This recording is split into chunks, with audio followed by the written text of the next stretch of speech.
time for an introduction and what we're gonna be doing here. Yeah. Right. So my name is Markus Vasily Vikander, and I am the author of the Naissusbooks. And the idea with this podcast is basically that we're gonna talk about fantasy and fantasy-related things. And next to me, I have my dear Swedish friend, Emanuel Turesson. and that's how we say it in Swedish. And how do you think, to make it easier for an American or British person? Emanuel. Still the same name, it's just different pronunciation. And usually my name's my surname is usually Turesson. Yeah. The funny thing was I put up my first TikTok where I'm reading a bit of the book loud, and like when you've never done a thing like that before, it can feel a bit scary. Like my initial thought was that I'm gonna get like 5 views, 4 death threats, and hate in general. But the reactions were initially pretty positive. But there was one person who commented that it was confusing with my Swedish accent, so I had to click into his account, and then I saw he was Norwegian. Yeah. And for all Americans listening, Norway and Sweden, we've always been a little bit rival against each other. Well, not really.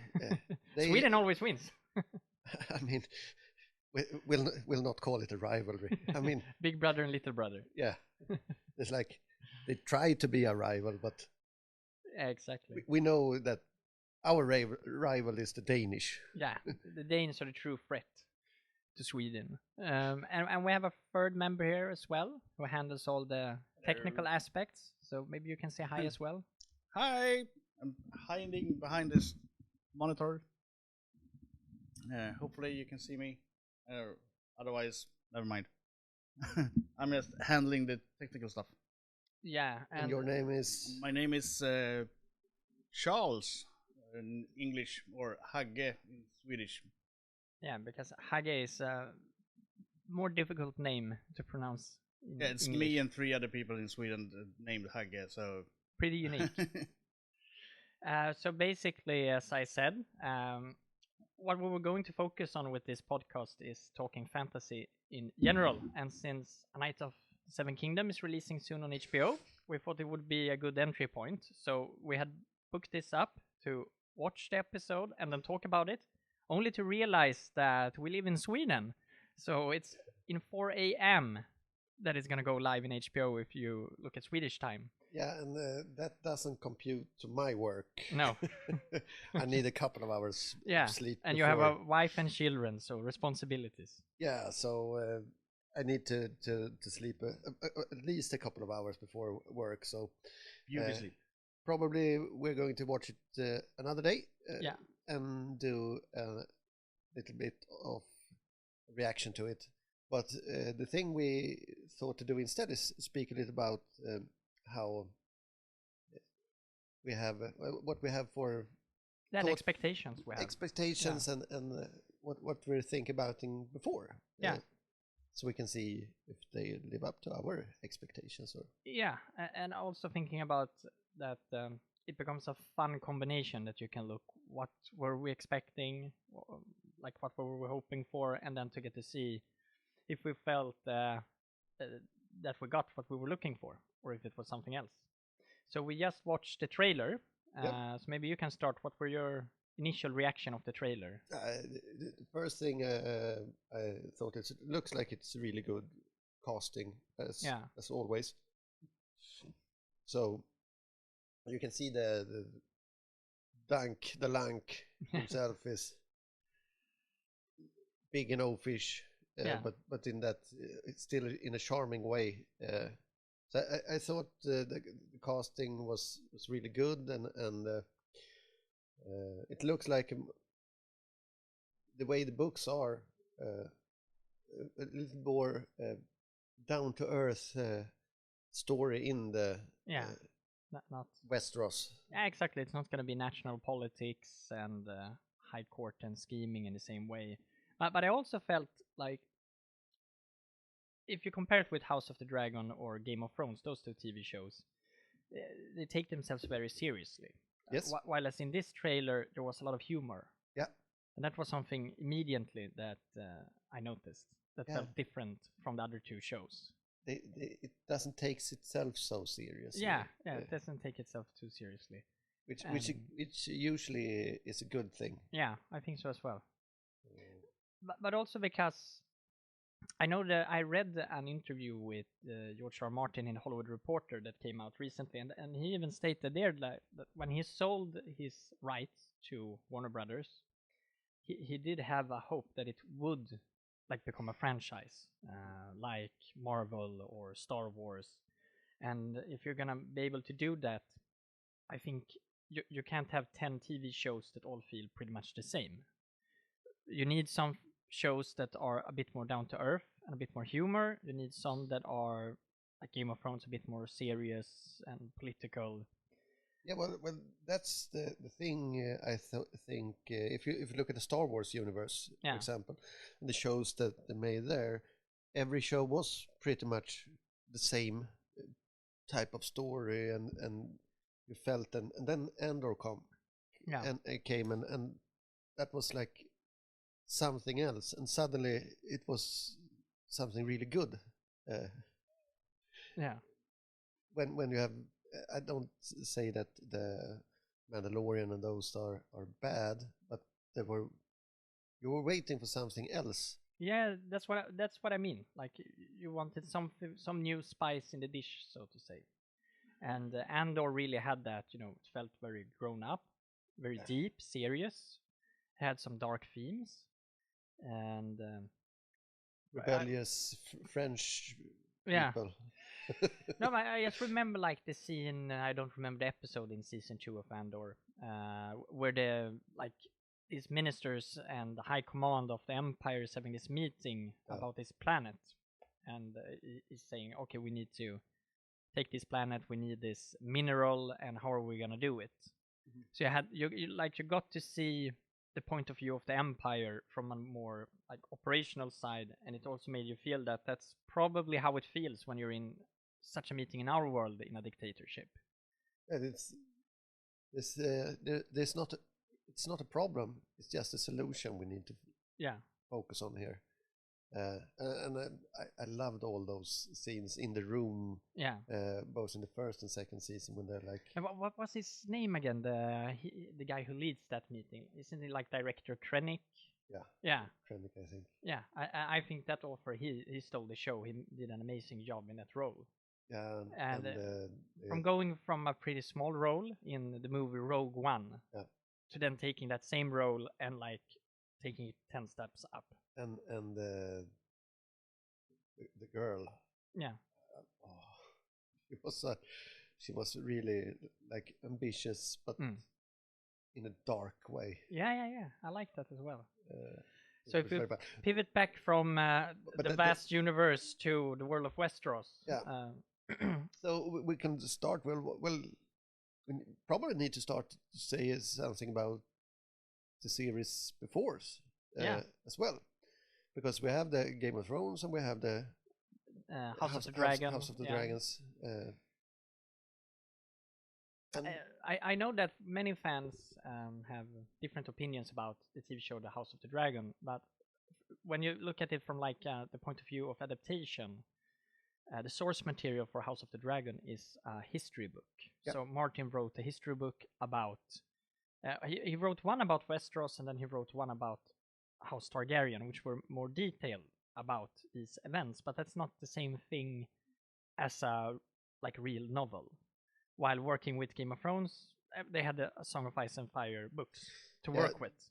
Sure, but the thing that makes House of the Dragon interesting, in my point of view, is that if you look at the book that it's based on, the book is written in a way that you have 3 different historical characters that's explaining what the story in their point of what view. What happened? So you have like a scholar and another type of scholar. Then you have the what's the name? The court jester. Yeah. Mushroom, I think his name is in the book. And their stories of the same events can be completely different Yeah, exactly. Many times. So it's interesting to me to see which version will they choose to show.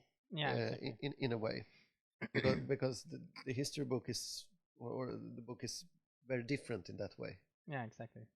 And also, yeah, like Knight of Seven Kingdom is based on the Hedge Knight novels by George R. Martin. But you have the same dilemma that you have with The Song of Ice and Fire. It hasn't finished that series. So they might run into the same problem with The Knight of Seven Kingdom in the future as they did with Game of Thrones. But at least this first season, they have the full material to base it on. It's not like it's just a half-finished novel and they had like Act 1 and 2, but they have to make up Act 3 by themselves. And he also stated in Hollywood Reporter that he thinks they have made a very faithful adaptation and that they work together really well. So yeah, it's gonna be interesting seeing. So I expect it to really, like, you're gonna feel that it's a George R. R. Martin story. And I also believe that House of the Dragon didn't perform as good as they wanted to, and it sort of want to revive Game of Thrones from, if you look from HBO's perspective. Sure. So they're hoping for this to be a big success, which means they have invested time, energy, money into this. Everybody has felt the pressure on the filming scene. So I think all that adds into it's going to be high effort. Everybody's done the best they can to make this a success. I think it's good as well to have a short story. Yeah. That you're basing the series on, because if you have a long series of book, you have a much longer preparation and you have to do everything in a different way. While you have the short story, it's just it itself doesn't take itself so serious.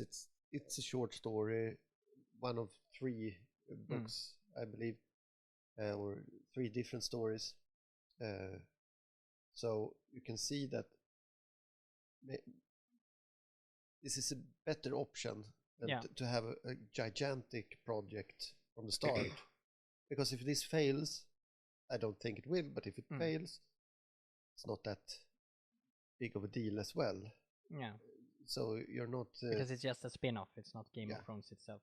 But also because you have actually read the book. I haven't, and so a question I have is it like A Song of Ice and Fire that there are several point of view characters, or do you just follow one character? You follow one character. Yeah, and I think that makes it easier for Martin to write it as well, because it's not a lot of different stories happening at the same time that all have to interject at some point. Yeah, they're completely different in that sense. This story is more or less from start to finish. Just a journey. Yeah, so I think also that's going to be a fun thing for us, because you've read the books, so you will be watching it from the lens. I have read it and I want to see how do they put it on a big screen. I go in blank. I haven't read it before. I have a general idea what it's about, but I don't know all the details. So that's also going to be interesting how we feel about different episodes, depending on where we're coming from. Yeah, the 6 episodes, right? I think so. Hagge, could you check how many episodes are season 1? I think it's 6 in total. I thought if you I remember posted correctly. Something about 6 episodes with different times as well. Yeah. This is the strange thing about series today. 30 and 45 minutes per episode. Yeah, it's strange. Yeah. Why is there so many different runtimes for each episode? I don't get this new. I mean, I can maybe relate from an author's standpoint. Like, you have an average rule how long a chapter should be in a book, but some chapters get longer, some chapters get shorter. It comes down to like, what do I want to accomplish in this chapter, and how many words on the page do I need to do that in a proper way that is impactful, and not feel like, oh, I can't go over, let's say, 4,000 words in one chapter. So okay, the climax of this chapter, I'll have to put it into the beginning of the next chapter, or I'll have to cut something. No, instead, write what needs to happen in this chapter and give it the time it needs. I think the longest chapter I've ever written was for 13,700 words, and an average chapter in my books is like 4,500. So it's like one chapter that's like 2 chapters. Oh. Well, then I have a good question for you. When it comes to the show, who's your favorite character in the main series? In Game of Thrones? Yeah. Favorite character? I have several. Tyrion Lannister I like a lot. Sure. I've understood that like in the books, he's very different from the show. Like sure. He has a much darker arc in the book. So I would say the TV Tyrion is my favorite from the TV show. Yep. But the books, then it's a different question. Okay. Because some characters are a bit different in the books, and you also have some characters in the books that don't exist in the TV show that they decided to remove. Sure. So I would say in the TV show, I like Tyrion Lannister a lot, Jon Snow, but that's like everybody says Jon Snow, so nothing unique about that. But I also like Tywin Lannister, but mostly because of how Charles Dance portrayed him. That brooding Jon Snow. Jon Snow, you know nothing. It's like scary, beautiful with that emo look as well. Yeah. How about you? Who's your favorite from the TV show? From the TV show, Peter Baelish. Peter Baelish is the king. He's a great character. Yeah, good written, good acted, but I don't like him. So when I get the question like favorite character, I also factor in, do I like this character? But I do I find like something redeeming? Oh, you like him actually. Okay, explain. Make the case that Peter Baelish did nothing wrong. Well, court is adjourned. For the first problem is that what has he done wrong? He's always been honest. He told people don't trust me. Don't trust anyone, especially not me. And they're like, I'm trusting this guy. Yeah. And he always tell people that, okay, I'm going to play this game. And I don't care. Because maybe I'll lose, but I'm playing to win. I'm playing to win. Yeah. And you have to play to win. So then I have to ask the question, how do you feel they handled the end of his arc in the TV show? Terrible. Yeah, I agree. Didn't even make sense. It made serious sense that they would marry off Sansa Stark to the Boltons. Which he didn't do in the books. Yeah. But in the show, they decided to go that way, and it makes serious sense why he would do that. Yep. And also the way, like, in Winterfell, how he gets killed, and it was just, if you have such a scheming and Machiavellian character, he needs a more scheming and Machiavellian end. Of course, and I think that in that end arc, they were just like, we need to finish all this. Yeah. Plot I think what they attempted to do, but perhaps the execution was poor, was kind of an arc where Sansa has become the new Peter Baelish, that she has learned from him and defeats him in his own game. But the execution was horrible, but I think that was what they were going for. Sure. That was the hope, that the audience would feel, oh, Sansa learned from the master and now she has defeated the master. Yeah, she has grown up. I think she's grown up. That it's as well a callback to the end of the first season where they arrest Ned Stark. Yeah.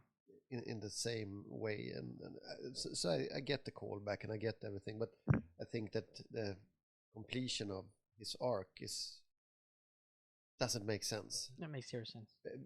And as well, it's still interesting because that's a character that's completely different from the books as well. Yeah. Because I think it's somewhere in the first or second season that there's two people discussing and they're like, nobody trusts Peter Baelish. Yeah.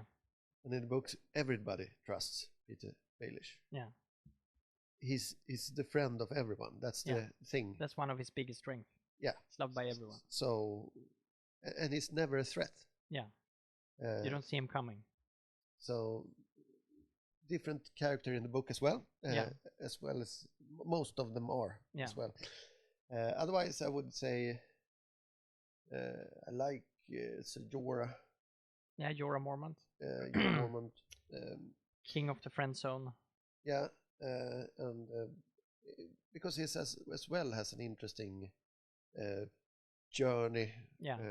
Especially if you know the complete journey he has had from being like married to this beautiful woman and then dropped off because he was exiled. Yeah, wasted all of his money on her, and then he starts chasing a new beautiful woman. So some guys never learn. Some guys never learn, but he's an interesting character as well, I think. Yeah. No, I totally agree. But what do you think about House of the Dragon? If we switch over to the first spin-off show. So I like it. I like it a lot. I think it's in many ways even better than the main series. Yeah. Because the main series is so many characters and so many subplots that doesn't go anywhere, and doesn't really. It's harder to do in TV, and and it wasn't complete. Yeah, that's the problem with it. It's not complete. Yeah, they fumbled the bag in the end. Sure, in a way, but the thing was so big that I don't think you could have written a good ending. Yeah. And I mean, there's probably a reason why George hasn't finished Winds of Winter yet. It's not just laziness. I think he himself is having a hard time wrapping all the threads and reaching a satisfying end. And I also think it puts extra pressure on him when he sees the reaction the fans had to the TV show's ending. Because that increased the pressure on him to like redeem it. Yeah, but TV's ending is so done. Yeah. As well. Yeah, he should be able to do it better. I don't think it's hard right. to do. I just remember that the thing that disturbed me most about the ending of the show was how they decided who the new king was going to be. And that Sansa says, oh, the North is going to be independent, and everybody's okay with it. If you put it into a more realistic scenario, it should be the North says it wants to be dependent. The king says, okay, you can have your independence. Then Dorne should be next saying, I want to be independent. And then the storm lands. So, I mean, it would dissolve the entire thing. So I think it would have been more believable that they would say the Iron Throne was the Targaryens and the dragons. Before that, we were independent kingdoms for perhaps thousands of years. Let's just go back to that. Because if you look at the big time span in Westeros, the Iron Throne is a very young nation and constellation within that world. So I just didn't buy that. Only one of them wants independence, and when that one gets it, no one else wants it. Yeah, I would like to see more that they say like, the North will be independent, and Bran will be like, yeah, no. Yeah, because either you have to keep the entire kingdom or abolish it entirely. But when it comes to House of the Dragons, I actually really liked it, but as well as I just liked it, it has a bit more meaning for me as well, because we usually had a tradition when the series went. So me and my daughter had like a plan, and we sat down and we bought some snacks and like watched it together, really prepared and watched it together. We usually sat here in this place and in the studio and watched and we put it up on the TV that we have here. Yeah, and like put out good sound, and we like closed down and had snacks and food as well. And so we there was a bit of a tradition to each of the episode as well. But I liked the characters. I know most of the story. Yeah. So the thing about House of Dragons for me most is like how they interpret it and how they change small stuff and some bigger stuff just to see, okay, you made it like that. That's interesting as well. Because even if you have read the book, it's not exactly like the show is its own thing. Yeah, exactly. I think if we're gonna talk favorite characters, House of the Dragon, I would say my favorite is Daemon Targaryen. Great actor. I love his interpretation of the role, and I really liked like the ending scene of the second season when he kneels to Rhaenyra and swears he's fealty and rallies the soldiers. Yeah, I thought that was like an epic cinema moment. I really liked it. Yeah, and their journeys has almost switched. Yeah. So it's really interesting how that's why I like this series more than the original series. It's because of you can follow the characters, see the growth, and the changes. Especially in season 1, where some of them were children, and then we make a time jump, and they're adults. But also, let's talk about what was his name? The king in season 1, was it Viserys? Viserys first. Yeah, Viserys the First. Yeah. Also, super great character. He felt very human, dimensional, and like the scene when he's very sick and dying and wants to gather his entire family and wants them to make peace with each other. That was like a really heart-moving moment. Then when he's so sick he can barely get out of bed, but still comes to the throne to judge on the matter of Driftmark. So I mean, that actor also, tremendous job. More memorable than Robert Baratheon was, if you ask me. Sure, but Robert wasn't that long. His arc wasn't that long. Yeah. In the book character had a much longer arc and characteristics. Yeah. But that's also I agree, and I like the queen that never was. Yeah, she's cool as well. Her story is like and journey and her a bit of a spoiler here now, but it's a couple. We're just gonna assume that everybody has watched Game of Thrones and House of the Dragon. So if you're new to the world of Westeros, like pause, watch, come back. Yeah, don't listen. I'm just kidding. Skip ahead a couple of minutes. Yeah. But her death. When she like both she and the dragon and the bond there as well as they like. Yeah. Oh, we're just accepting this. We're gonna die. But that's not, but without fear. Yeah. Accepting death. We're going to do this because we have to do this. Yeah. That's all that like regardless of genre and movie, those like hero deaths moments are always super strong and epic. Yeah, if they're done right. Yeah, if they're done right, then it's impactful. Yeah, and otherwise, I like the nuances where, like the son, the older, younger brother that isn't the king. Are we talking about Rhaenyra's children or Alicent Hightower's children? Alicent's children. Yeah, Aemond or Aegon? Aemond is the one with only one eye, and Aegon is the fuckboy. Yeah, no, the one-eyed guy. But perhaps fuckboy is the wrong word. I'm not 100% sure about the definition in America, but in Sweden, a fuckboy is someone who's actually able to court women and fucks around. As far as Aegon is concerned, he mostly just goes to brothels and prostitutes. So I don't know how much charm that guy actually has. Masturbates in the window. Yeah, that also. No, but I like the dynamic between those two brothers because you can really see that Aemon Targaryen, he would have wanted to be king, like as he says in the ending of season 1, that I'm the one who studied, I'm the one who know how to fence, like I should be king, not my older brother. Yeah, and you see the journey of those characters. the trauma, and being bullied as a child and losing his eye, like you can have some sympathy for that villain because you understand what created him and what made him into what he is. And the thing is that talking about Targaryens here, everybody's a villain. Yeah. In some way.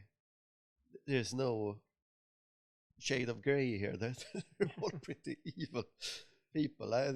Mostly of them, anyway. Yeah.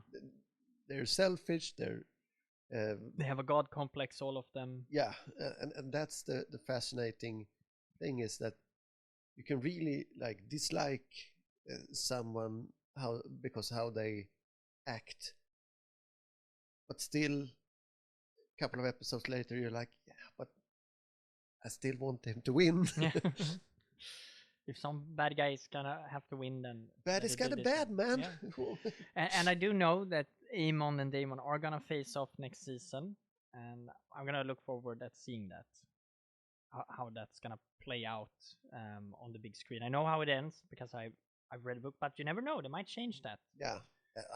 I mean, all bets are off when it comes to this showrunner. I mean, he and George, they're not big fans of each other anymore, and George has nothing to do anymore with House of the Dragon. He was very clear about that in the Hollywood Reporter. Yeah. But sometimes I like George. Don't get me wrong. Sometimes he's really annoying as well when he wants to complain about almost everything, about everything. And you're like, yeah, but you should listen to Stephen King. Just sit down and write for 8 hours a day instead. I've seen that one as well. I also have a little bit of a conspiracy theory because George had a stint in Hollywood first, where he tried to make a Hollywood career, and it didn't work out for him. And he was so mad at Hollywood and how show business works that he said, "Okay, I'm gonna write a novel. It's gonna be cool.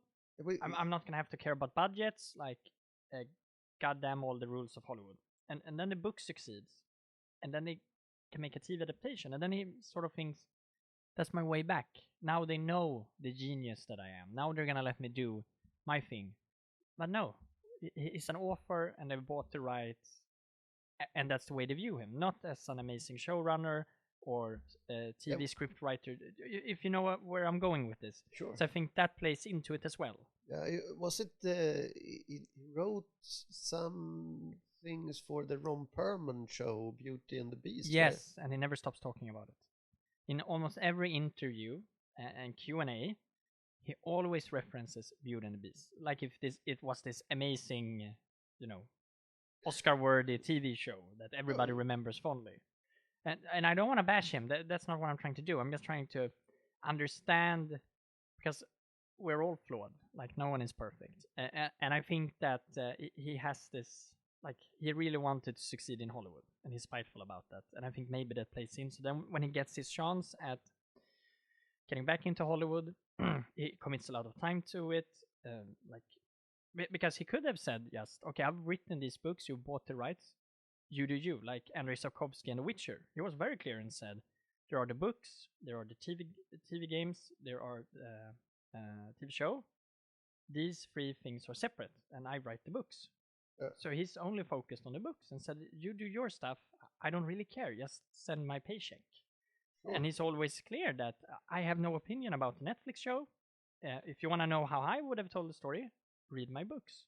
So, I mean, if George had that attitude towards it, then maybe Winds of Winters would have been finished by now. Yeah, probably. Because now it feels like he spent a lot of years committing the majority of his energy to the TV adaptations instead of the book. Is my feeling. I might be wrong, but that's the general vibe I'm getting. Could be. Hard to say. Yeah. What's your theory? Why is it taking so long for him? Well, I think it's because the way he writes doesn't. The way he writes is not a way of writing that, because he's extremely forthtelling of saying he's a garden writer. He likes to take the character and see where they get, and they can go for like 4 or 5 chapters, and then it's suddenly like, no, this wasn't good, and you have to. He starts over, and and writes in from the beginning again or from the last time. So, and if you write that way, you will have written a lot that doesn't. Yeah, that people will never see. Yeah, and I think that way of writing doesn't present itself to deadlines. It's, and I think it's I think I mean this in the best way, but I think he's believing a bit of his hype in the way, or when it comes to just writing, he would have finished it. Yeah. But he knows how big he has gotten in the genre. Yeah. So he wants to live up to the hype. A lot of people call him like the new Tolkien, and especially before Game of Thrones, the TV show ended. Mm-hmm. A lot of people call him like the new Tolkien, and I can. That must be something that can get to your head. Is what I'm trying to say. Sure. That's like the biggest thing you can tell a fantasy author is that you're the successor to Tolkien. Yeah. That's like the nicest compliment you can receive as a fantasy author. It's the nicest compliment, but it's also a compliment that can mean everything or nothing. Yeah, exactly. Because it's the reference point. Yeah. It's the original. And that brings me back to the TV show, because George have stated several times that Game of Thrones is sort of his antithesis to Lord of the Rings. Sure. Like he usually says in interviews, what was Aragorn's tax policy? Like it only says Aragorn became king and then everything was good. That's not how reality works. Like, sure. What was his reign like? What kind of king was he? And pure and just. Yeah, so he wanted to write something more realistic, something more dark, something more in line with how our world works according to his worldview. So I think that also was a problem with the TV show, because the ending was a bit too happy. And the showrunner's idea that Jon Snow goes into exile in the north, that doesn't count as a dark ending for a Game of Thrones fan. That's not dark enough. No, is my point. I feel like so I usually take pride in seeing a lot of different things, and I think one of the best first seasons of anything that's ever made was Lost. Mm-hmm. So if you have seen Lost, it will never be a good show to see the first show you see. But if you have seen a lot of shows, then Lost will take you on a journey like nothing else, because it takes everything that you think about TV shows and then they're like, nope. Oh, you know this character that you've been followed for like 3 episodes now? It's dead. Yeah. What? You don't see it coming. You can't do that. We have followed this character. Suppose everybody's supposed to be good guys and survive here. Yeah. Hello. He's the hero, goddammit. No. This is the like. He dies. This guy dies, or this girl dies, and you're like, okay. Then suddenly it can be like that because of the shows it followed, and I think that comes as well to if you look at George R.R. Martin's books, is that they can be like shocking and really gritty and political and worldly, because there is something that came before it that was more of a high fantasy. Yeah, it's called today, but maybe you should call it pure fantasy. Yeah, noble fantasy. No, you're right, because he did sort of a lost thing in the first book and the first season of the TV show, the death of Ned Stark. Yeah. And I remember when I watched the first season with my father, and he had never read the books, he knew nothing about it, and we just started watching. And his initial reaction in episode 1 was, "Oh, that's Sean Bean from Lord of the Rings. That's a great actor. Oh, cool. Watch." And then we come to when Ned Stark is going to get executed. My father was like, he's going to get out of this somehow. Something's going to happen. And then he dies. Then my father says, but he only did that for budget reasons because that's a really expensive actor. Then I said, no, Dad, this is based on a book. He dies in the book as well.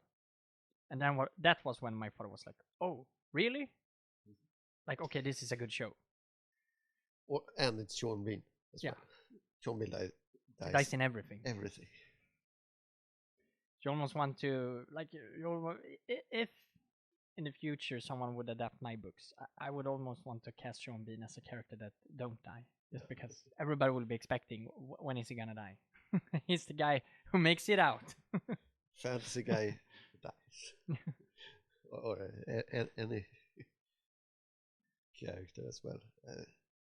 Well, interesting to see.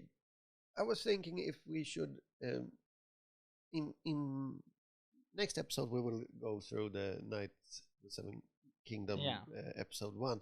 But I was thinking as well, if we're going to go down some memories as well, I think there's some almost failed adaptation of books, fantasy books.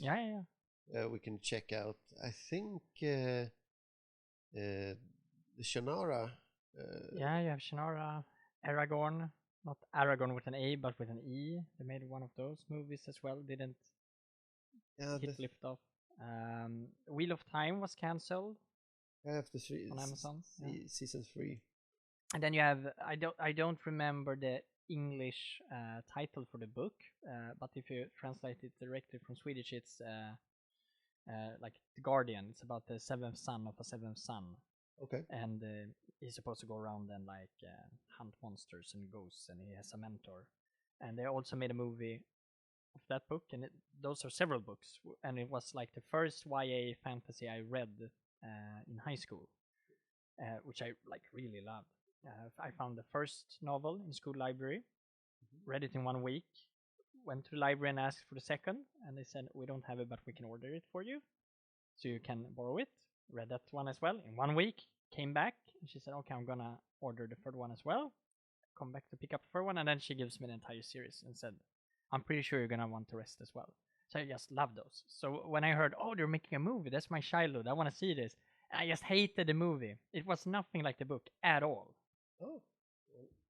It was like, this is not what I read. None of the scenes I wanted to see, like on the big picture, is here. Like, what have they done? Maybe we should check that one out as well. Yeah. But I was also thinking that a good topic in the future should be what type of series should be made into. So we can speak about, because we will not only be speaking about TV series. Yeah, because you recently got into reading Brandon Sanderson. You're reading the Mistborn books right now. Yeah, I'm jumping it. I'm actually just have a little bit of a reading rebirth and starting to read a bit more again. So right now I'm reading Mistborn as well as Robin Hobb. I'm on the third trilogy of the one that's called Fitz and the Fool, I think. Okay. So I've just read the Golden Fool. Fool's Assassins. It's called. I started with the second one of those as well. When I read a lot, and I read quickly. So. But the reason I'm asking is because Brandon Sanderson is a huge author. He has a lot of fans, and I'm a big fan as well. And but it's a big question, like, which of his books should you put on the big screen first? A lot of people feel it should be Mistborn. Do you think that Mistborn would be good on TV? So, sure. Yeah. I'm not that convinced that the first series will be the best one. Yeah. I'm not. I'm the way I am. I'm a bit of a completionist. So if I start to read an author, I will read everything. Yeah. Because I have to. My OCD is kicking in, and I like, you have to complete. So I need to read. So I will probably. So therefore, the King Killer Chronicles isn't something for you. He's still waiting for the third book in the series. Yeah, I've like read 10 them years. both. Yeah. I've read them. Name of the Wind. Yeah. With Kvote, that I'm calling it. It's a Swedish pronunciation. Kvote, yes. We need to know, how did it end for Kvote? Well, we know how it ends because he's telling his history. Yes, but we want to know, how did he get there? Yeah, sure. But no. He's been hung over long enough now. He needs to get back and finish the story. Yeah, that Patrick Rothfuss need to move on. But who do we blame the most, George or Patrick? Patrick. Yeah, I think he has the least amount of like believable excuses. Yeah, I actually think that he like forgot the only copy of the book one time on a laptop, like in an airport. Yeah. Like, what? No, you can't do that. But I think he got it back somehow anyway. But oh, okay.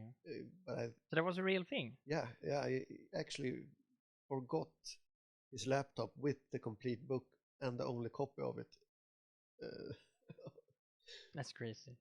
And I was like, you should not. You should have several copies. Yeah. Copy everything twice. Yeah. But no, the other one I'm waiting for or going to. I think that one of my favorite authors, called Catherine Kerr. Okay. She's releasing the last of her Devery books. Was newly released. Yeah. In like the end of 2023 or something, 2022 maybe. So I would like to finish that story as well, because I've read all the prior books and if you started, you have to finish. Yeah, and unless it takes me out. So I just remember there was one book series. The one with the floating. Yeah, you told me about. And I was like, magical floating islands. I like, okay, I buy it.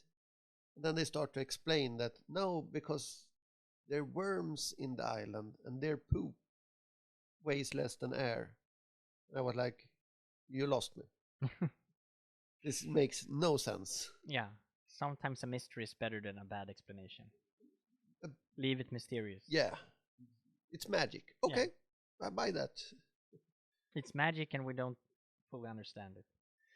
But that's like also a big question in fantasy. Like Brandon Sanderson is very like, he has this very clear magic systems. Magic is almost like a sort of science in his books. But then you have the other school of thought, which is that once you can explain something, it's no longer magic. Mm-hmm. And that it should be mystical, that you shouldn't understand it completely. Where do you stand in that? Do you want the science of magic or the mysterious magic? I like the mysterious magic. I don't really... It's like going to a magic show in real life. There's no interest to be shown that it's fake. Yeah. This is the trick. This is the trick, or this is how it works. I want to be part of the illusion. Yeah. I want to believe it because that's the way it's interesting. If it's a bad magician, I can see the trick. Yeah. But if it's not, if it's a good magician, I shouldn't be able to know the trick. Yeah. That's the whole fun of it all. Yeah, and that's the way it should be. I like my magic in fantasy as well. I don't really... I mean, if you take Mistborn, where they eat metal or drink metal potions or stuff and burn metal in the stomach, and I like, sure. Yeah. Okay. It makes sense in some way. I don't really care that it works. It's good for you if you like to have a system here, but it's not the most important thing. And it's like, oh, there's only 8 metals. No, there's not. There's a whole lot of more metals in the world. Yeah. Regularly, so instead of having like, oh, this is the tried and true systems, you start to think, yeah, well, what about these methods? Yeah. So you start to think, but maybe they should. What if they get aluminum? What happens then? When they find the aluminum tube? Yeah. Can just like take a bite of the cannon. No, but I mean, then it's just. I understand the way that you think that it's going to help the reader get a sense of it, but for me, it just asks more questions instead. So it doesn't really help. It's just okay if you give me a system, I start to think about the holes in the system. Yeah, instead of just it's just being amazed by it. Sure. And you? I also lean to more the mystical side of it all. When it comes to magic, like it should be almost like religion or faith. It should feel supernatural, like we can't fully understand how this works. And you maybe if you want to have like some great wizard or warlock in the book or movie who is really great at magic, but not even he or her understands it fully and says that magic is a dangerous power that we don't fully grasp. So that's more the kind of magic system and magic as a function I like. But also I prefer when magic is a bit of a rarity. When there's too much of it and you can use it in any way, that kills some of the tension for me. Like for example in Harry Potter, I will always think that there will be some way they can use magic to get out of this. The threats never feel totally real. But if magic feels very powerful and very rare and very unpredictable, then it becomes more interesting. For example, take Gandalf in Lord of the Rings. He's a wizard. Sure. A very powerful wizard. But does he do that much super magical stuff? No, because No, it doesn't. No. And there's a reason why. Yeah. If you go through everything, but... Yeah, but I mean, that becomes more interesting to me. Like, he becomes a more interesting character because he can't just teleport them to Mount Doom. He just can't fireball all the orcs. That creates more tension. Then if it was a warlock who can just, teleport into Mount Doom, and then you will ask, okay, but why didn't he just portal them directly to Mount Doom? Why did he just portal them out of Moria? And he could fireball the Uruk-hai army. Why didn't he do that at the Battle of Mordor? And so, I mean, when the magic becomes too prevalent and too much of it, it has that same effect for me as it has for you with explaining the magic, that it creates more questions for me. Yeah, and I like as well, when you go to my favorite type of magical, then the magic has a cost. Yeah. It's not free. It takes something from you. Yeah, and that's the most interesting type of magic. Now we're going to maybe a bit of a different genre, but if you ever read Hellblazer. No, I haven't. So Hellblazer is the story of John Constantine. You've maybe seen the Constantine book. I've seen the movie. So he's an addict to the magic. Okay. It doesn't really like the magic anymore, but he's like a junkie to the magic. It always gets him back. Yeah. In some way, because he can't stop doing it. Stop it. And it reminds me in a way of the Blood Elves in World of Warcraft, who have become addicted to the magical power of the Sunwell, and when they lost the Sunwell, they were like junkies, all of them. Yeah. And the thing there is, there's one character in Constantine in the whole arc that is his girlfriend, and she's like the most real character ever, who said like, no, I'm not doing this. I'm moving the fuck away from you. And she just takes her shit and leaves. And she's not part of the story anymore. And then she's named for people around the series, the one that got away. She survived John Constantine because everyone in his closeness becomes a part of his world. Yeah. And it ends badly for them. They usually die in some way because you can't help it. Yeah. No, I can bring you some of the books. Yeah, sure. I would like to give them a try. I think I have a couple of hundred issues. Yeah. But I like. I'm not the one that collects single issues. I like the trade paperback. Yeah. So I can have like almost like a book, but several issues. So more of a complete story. Okay. So welcome back, guys, to the second half of the first episode. Because now we have actually seen the first episode of A Night of the Seven Kingdoms. Yeah. We had a little get together, watched the first episode together actually. Yeah. Here in the studio. Here in the studio with a bit of reinforcements. So my daughter was here as well. Checked out the episode. She's a big throniac. Yeah. So she likes all the series. So. Yeah, and she also had some interesting takes on the episode, and it was interesting hearing what she thought about the other adaptations. And I remember her biggest critique was that making this show diverted his attention from finishing Winds of Winter. And yeah. I believe there are a lot of people on the internet that shares your daughter's opinion. Probably. So even 17-year-old girls agree with Reddit. Yep, they are the Reddit. I've never used Reddit. There aren't any age restrictions for an account, right? I think there's pages that has age restriction. Yeah. But not the. But not the forum in general. No, or maybe it's like a smaller age. But 17, maybe. You can have the. Yeah. Account. So anyway, I'll start. Yeah. I feel like the episode met my expectations. I had read a little bit about it before watching the episode. Not anything spoiler about the episode in particular, but for example, the interview with George R. Martin, Hollywood Reporter, some showrunners, actors. So I knew there was going to be a more light-hearted feeling, more down-to-earth compared to Game of Thrones and House of the Dragon.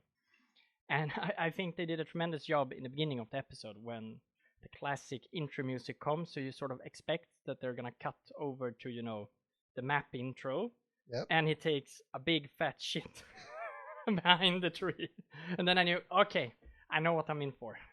What did you think about that opening? Yeah, I get it because you need to show the audience that this is new story. This is a completely different type of story in the same world. Yeah. So you need like the intro, but you want to show everybody that you're in for a different type of ride here. Yeah, exactly. So I had no problem with it. I thought it was really funny actually. Yeah. And to me, I've read the book, and I had a lot of expectations, but I like to just follow the story and see. Yeah, exactly. How do they show the characters, and what are the characters going to do, and what changes have they made to be able to apply the story to a series instead of a book? Because there's different medias and you have to change some things. So I was thinking that because you have read the book and I haven't, I thought we'll start about my take on episode and what I was feeling, because I don't want your information to color my opinion. No. So then I'll just say first what I thought, and then I would love you to add in like, okay, this was what I read, and this is how it differs, this is what sort of expectations I had, and this is where I think it's going. So I was actually thinking I'm going to mostly you start, and I'll explain what I'm going to do. It's my turn. Sure. I trust you, Emanuel. So going into it, after the poop scene, when we get into the actual story, you could clearly feel that the mentor of Dunk died suddenly, that he wasn't truly prepared for the death. And I felt like, I think they made it pretty clear that he was never actually knighted by the former knight, more that he wants to become a knight, and like grabbed on to his interpretation that that's what happened, but it felt a bit diffuse if he was actually knighted or if that's just his imagination and interpretation of the relationship, because you had some throwbacks how it has been with this old knight. Egg, which I understand is supposed to be a big character. He didn't make a super heavy impact in the first episode, but I think it was good that they started with focusing on Dunk. So it wasn't 50-50 between those two characters. I could get a good feeling about Dunk. But the character that like truly stole the episode for me was Baratheon. Because immediately when I saw like the stag tent, I knew, okay, the Lord Paramount of the Stormlands is going to be there. And if I remember right, his name is Lionel Baratheon in the episode. Yes. Yeah. And immediately when I see him, or I'd rather say before I see him, I think about Robert Baratheon, I think about Stannis Baratheon, Renly Baratheon, and like, okay, how is this guy going to be? Which one of the 3 Baratheons is he going to echo? And then you see him, and initially I felt he's not any of them. But then as you see it progress, you see a bit of Robert, you see a bit of Stannis, you see a bit of Renly. And it made me so interested I wanted to figure out, like, okay, how is he related to them? Is he like the grandfather of Robert and Stannis? So I tried to Google that aspect after we watched the episode, and it was a bit unclear exactly how he's related to them, if he's the grandfather or the great-grandfather or the great-great-grandfather. But I could really see how they are related. And he made such an impact. I think the actor made an enormous job, from how he feels, how he talks, his mannerisms, how he moves, everything about how he acts. So immediately I felt, okay, so the initial driving plot here is that Dunk needs to prove that he's a knight so that he can list into the joust. And I believe that none of the initial ways that he's gonna try won't work, that nobody will remember Dunk's old master knight. And I think it's gonna be Lionel Baratheon that's gonna say, no problem, I'll vouch for you, man. Because he's a Lord Paramount. The only person who is higher in rank in Westeros than him is the king. And the king is not present. So if he walks in and says, this guy is a knight, I vouch for him. Nobody will dare to question that, because it is the laughing storm that's saying it.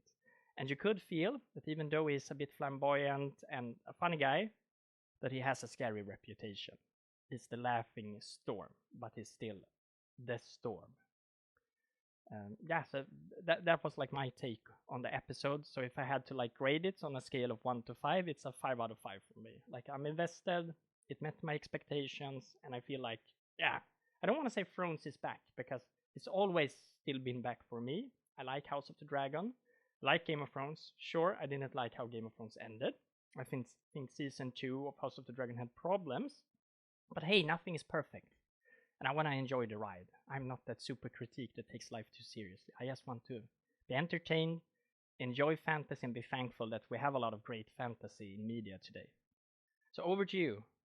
Yeah, so the thing I was going to say is, because I know how the story ends, I will actually not compare it to the books until the last episode. That's smart. Because then we can completely go into the spoilers and stuff and see, this is things they actually changed. This is how it impacted the story as well. Yeah. But to do it right now would spoil the rest of the experience for me. Sure. And right now we need to focus on being entertained with this new story, and see how they have changed it, how they have done with all the different characters, but if you look at the characters that were included in this episode, you had the character of Dunk, the squire to Sir Arthur of Pennybridge. Yeah, that's his name. Who has died, and they have gone through, and he starts with trying to sign up for this tourney. And you can see that he goes, and he needs to find someone who can vouch for him. And he remembers, this guy, we fought together before. And they don't take him serious. It's not important to the higher-ups. Yeah. It's just fun for them. This is the fun part of everything, to be on exactly. I also felt that, sorry for interrupting you, but that you get the feeling that Dunk has a very idealistic view of what it means to be a knight and all the things around knighthood. And as he walks into this joust, as you're saying, that's not the reality that he imagined. For them, it's more like, fun thing. It's like going to Sweden Rock Festival. Like, I'm here to have fun, listen to good music, drink, maybe meet a nice girl. Like, I'm not taking this super duper seriously. And then you have someone walking into the festival grounds who think that, oh, I am in rock and roll music school. This is the Rock Awards. Who doesn't really understand the vibe of what they have walked into. Yeah, and that's where we see that, okay, you also get the feeling that he has followed this leader for a while. Yeah. And he's a bit naive and he knows what he needs to do. Yeah. He just never done it before. Exactly. Because even he knows it in theory, but he hasn't practiced it. Yeah, because usually it's not the squire's job. Yeah. Oh, we arrive at a new place. Well, the squire takes care of the horses and the tent, and your job is to fix everything. I'll go and fix the place and the tourney and everything, and that's part of his journey. You can really feel that he's out of his element in many ways. Yeah. And that's the fun thing about it. You get the character of Egg is every character that I related and felt impacted the story. A really good cast. Yeah, exactly. And you can feel that, okay, it's really nice just to be back in Westeros for a while. And maybe see like more of a ground level view of Westeros, because before we've always seen it from the point of view of the mighty lords of the realm. Yeah. You've had a few characters who have like been there to illustrate the point of view of the plebes, but the vast majority of them has always been like mighty lords, Lord Paramounts and their family members, and the royal family and so. So I liked the episode, and I just felt like it was a really good start. Yeah.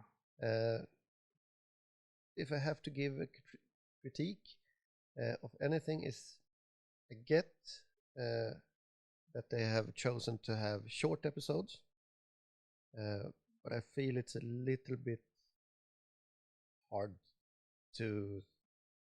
I would like to have like an hour episodes and maybe have fewer of them than having, I think some of it was 30-35 minutes.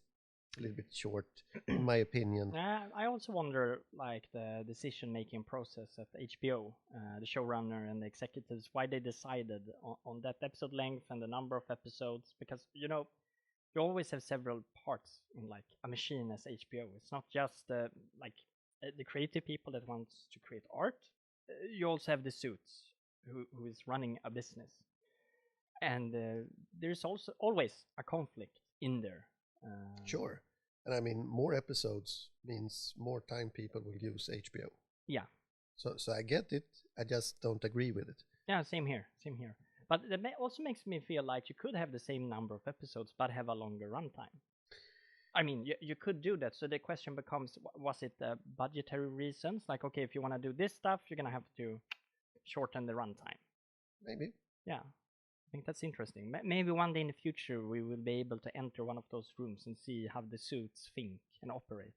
Yeah, and you might be able to. They usually have like a couple of shows about the series as well.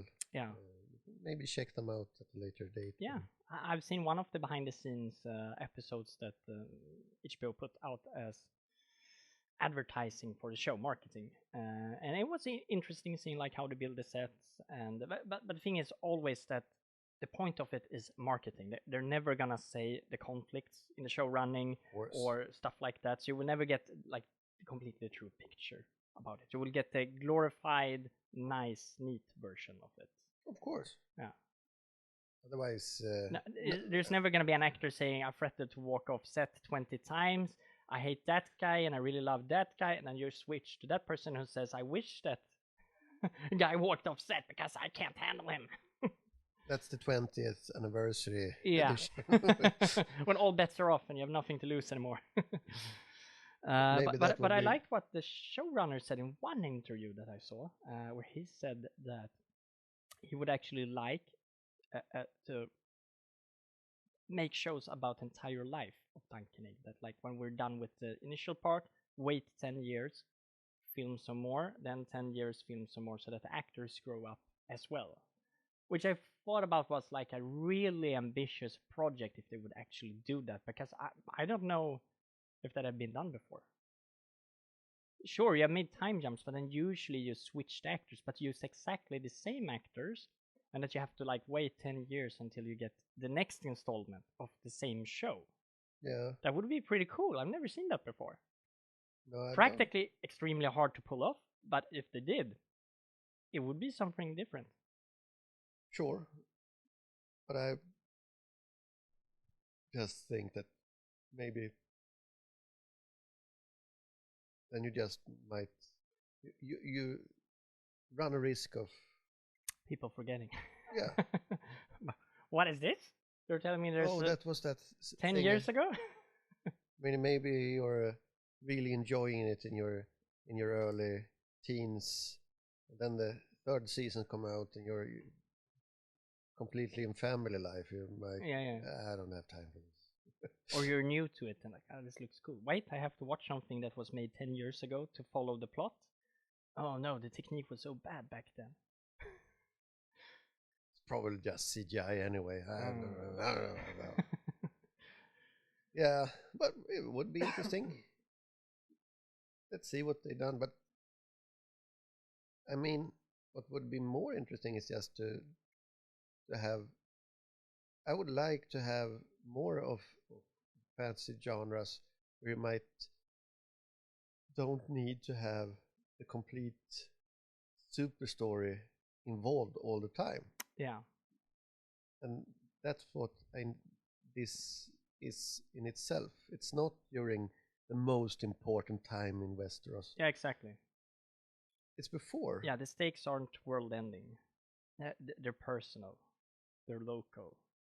And I agree with you. That's not something we get to see in fantasy and science fiction as much. Not just as much. What's regular life. Like the stakes are, oh no, am I gonna be able to pay rent next month? Or I got fired from my job, I need to get a new job. Like something more down to earth for regular life, just for an example. And fun as well. And fun, yeah. Going out with the boys. Yeah. Okay. Oh, let's go to this planet on vacation. We need to make a bar crawl in that district. One of the have you seen Sandman? No. Series. So there's I would recommend you to see the first season of Sandman has a special type of episode. Yeah. That doesn't have so much with the story of anything. But that episode is all about getting to see something different. And it's a really, really good episode. Yeah.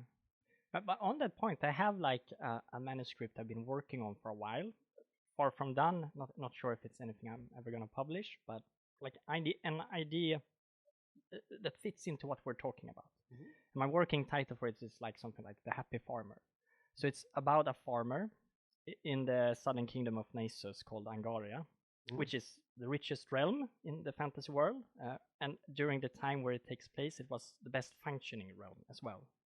So he's just a happy farmer who loves the king, loves king and country, believes in the rule of law. Like, if you ask him, it's like, we live in paradise. Everything is good. Nothing is bad. And his neighbor, and they share like a farm, he's more skeptical. He's like, no, things could be better. We need change. And the story is just their regular life and the dynamic between them too, as they discuss like courtly politics at the porch is more like how you and I would discuss the political events of Sweden. Like they both know that we don't have a king's ear. Nothing we think will affect anything, but we still talk about it from time to time. And then they talk about regular stuff in their life. And I think, like, are you gonna ask out the girl from the neighboring village? Like, I know you like her. You have to give it a shot. Yeah, and the interesting thing about that type of story is that's a part of the world where you're able to do that. Yeah. And that's part of the interesting thing. You should maybe be able to do, like, I'm not saying, I'm just playing around. Yeah, sure. But let's say you have like the same scenario in different realms. Yeah, so you see what is the normal folks' life and really like. Yeah, and you go to this realm and they like, both of them are really like, yeah, it's so bad. Yeah. It's so bad here. Exactly. Why are we still here? Yeah. Yeah, okay, we can't move, that's why. Not a bad crop, but at least there are no raiders. The barn hasn't burned down in a week at least. I've just seen 6 pirate ships this week. And they all missed us, so let's celebrate that. We only need to hide 6 times. Yeah. One day we were able to work the fields. Yeah, but also as I've been tinkering with that manuscript, like one super fun dynamic is that he has this mule, really old, tired mule, which he talks to like if it's his best friend. Like he's having conversations with the mule, and as he goes to like the city to sell some crops, everybody's staring at him like he's an idiot. Every single one. Like the things he say, how chipper and happy he is, they're like, you're an olive farmer. What are you so freaking happy about? And he goes in because first you have to like pay your tax. He goes into the tax collector. Okay, like this is my crops. Okay, well then you have to give this much to us, this much left for you. And the tax collector knows like taxes has gone up. He's probably gonna argue like all the other farmers, but he's happy. It's the greatest thing to be able to contribute to king and country. I'm so glad. And he looks at him like, there are no soldiers. Like, you can say the truth. You don't have to. Oh, but please, sir, you don't have to joke with me. We're all doing what we can for the glory of Vangorian. And he really says, okay, this guy is truly stupid. Like, okay, get out of here. You've paid your taxes. Off you go. Yeah. And then you're as an author, then you get to like the point where, what's the point of this story? Do I want to like shatter his worldview? Do I want to make him realize that maybe he should view things in a different way? Or should it be that the entire story? And should the question be that perhaps he's the one who's right and all the naggers around him are wrong? Yeah, and is it a story we hear when he makes his own reality? Yeah. Maybe isn't that good for him, but he doesn't care. Exactly. And I think that's a more compelling story because life can be rough, and I know Stoicism is really like popular on the internet now, and a part of Stoicism is that you can't always change the events around you, but you have complete control on how you react to them. Yeah. Joy, sadness, sorrow, grief, those are emotions you can control. That's like the core concept of Stoicism. Harder to do in practice than in theory, sure. But that would be like a character where you show a different side of Stoicism, where most of the internet want to portray like the strength of Stoicism, that you should be strong. This is more about, well, how do you handle life? I decided to be happy. I decided to take bad news with a good kick. Yeah, and maybe the thing is, let's say something is happening, like his farm gets raided or something horrible. And like everybody is like, oh, this is the time he cracks. Yeah. And he cracks for the amount of time he has set aside to crack. And then it's, oh, now I'm done moving with that. Along. Yeah. Now it's just... That is not like a life-shifting moment, because that's usually how movies and books work, that you have the moment that changes everything, which initiates the main story. But that's not always how life works. No. And I think sometimes media should reflect real life, because it becomes more relatable. Like, well, sometimes. And sometimes you want escapism, like you want both. Sometimes you want escapism into a better world or an adventure so that you can like forget your own struggles. But sometimes, at least for myself, I like to watch something which I feel is relatable and where I think, okay, there is something here I can take with me to my own life. and handling my own problems. Yeah, and then that's the fun part, having different stories. Yeah, pick and choose. And it's always more fun when to tie everything back to the episode and what we're talking about today. Is that's the fun part about the show. We're taking the world we know. Yeah, Westeros. And framing it in a different type of story for a different mood. Yeah, and letting people say, yeah, there are actually people that just live here as well. Yeah. Without your grand politics in Game of Thrones, these are the guys who pay the heavy price. It affects these people. Sure, sometimes. Yeah. And sometimes they just travel on. And maybe they just tinker on. Sometimes it doesn't affect them. Yeah. It's like having the small village in a fantasy story, and we go there and they're like, oh, it's been a war. It has? Oh, we didn't notice. We're pretty... Yeah, we're pretty busy with our crops right now. Yeah. So you can go and have your war over there, please. Yeah. So, we don't give a shit about war. You do you. You do you, boo. But looking forward, so what are our expectations for the rest of the show? You can start.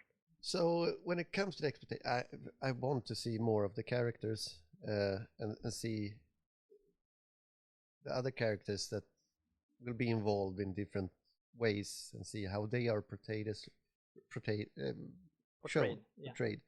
And seeing, I really like the dynamic that I hope will be shown with Dunk and Egg, because the story is about Dunk and Egg in many ways. Yeah. Shortly, yes, because you tripped on a word, and I've done that before as well. So I just wanted to point it out to the viewers that we're not native English speakers. We're actually Swedish. Yep. So sometimes that's going to happen. And in case somebody in the comment field wants to make fun about that and say, oh, you pronounce this word wrongly, då vill jag att du testar och säga det här är perfekt. And we will get right back at you and see how good you can speak at the Swedish. Yeah. Back to the main objective. That's a rough one. No, but and actually, my cousin had an interview in the States. She did exactly that one when we're gonna make fun about Swedish and like our way of speaking. So she asked the host to say the sjuka sjömän. It wasn't that easy for Stephen Colbert. No. Back to you. No, but I say as well that I'm a bit of my thing about joining here is also as well to just be able to learn again, because I've spoken better English before. Yeah. But language is like everything. You need to practice, and then you have it in your mind. Because I know the words, because I read them, I can listen to them, but I don't practice to speak that much, and then it's falling to the wayside, and you don't. So I was thinking about, we had a discussion, I was like, yeah, you should start to practice more. And this is an opportunity for you to just start to practice. You can speak about things that you're interested in. That's a beautiful thing, to just be able to speak about things you really like, as well as practicing. You have to seize the opportunity when you get them as well. Yeah, exactly. And the funny thing is that for the people listening in the States, don't shoot me if I'm wrong here, but Americans usually just learn English. And it's optional if you want to learn another language in school, while in Sweden it's mandatory to learn English as well as the basics of a third language. Ja, so ist das. Dann muss man immer eine andere Sprache lernen. Sí, señor. Soy hablo un poco español. So, I mean, in that way, I think that helps Swedes, that early on in our life, we're introduced to learning more languages. But also we consume a lot of English-speaking media, from the British Isles to the United States. So I think that might help us a bit. But as you say, we consume it. We don't speak it on a regular basis. And speaking is like a fresh fruit. Like you have to do it pretty commonly to keep it up.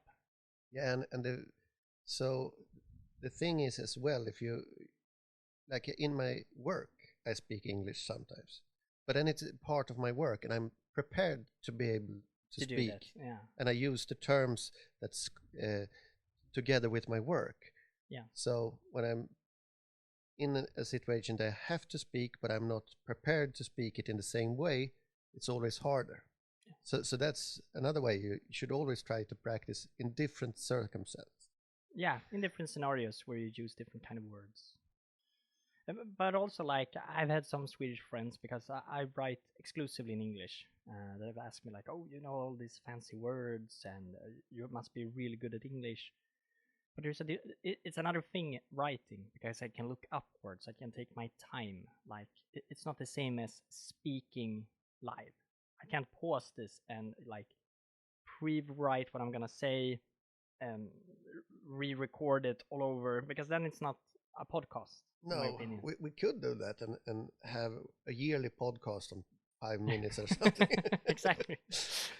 so without any spontaneous stuff. So that was just a caveat, since this is our first episode. So I hope a lot of you people are going to keep listening and get to learn the two of us. But if you need a podcast where the English is perfect from the get-go, you entered the wrong tavern. But we have a quest for you. We have a quest for you. We can make a deal. You help us with our English, and we will teach you the ancient, noble Swedish language, and so that you can talk like a Viking. And some history of fantasy as well. Yeah. Fun and educational. Yes. But I think we're pretty much done, and we'll come back, see a new episode, and probably talk about high and low about. So basically, we're gonna have some episodes. We're of course gonna cover the entirety of A Knight of the Seven Kingdoms, but we might put in some different episodes where some of them, the main theme will be the Naissusbooks, some themes will be video games, other media. So we're in this for the long haul. Yeah, and if you'd like to point us in some direction where we want to speak about something, just comment. And also, by your request, we've set up a specific email for the podcast. Yeah. Yes, podcast@naissusbooks.com, and it's going to be in the description for the video. So feel free to shoot away a mail. It won't be clogged down by everything else that goes to the main email. Yeah. Unfortunately, the salespeople are going to find this email address as well. Like they're like the plague. You can't escape them. They're welcome to join us, maybe. Yeah. on that episode. Yes. So yeah, see you guys next time. Yeah, and stay reading.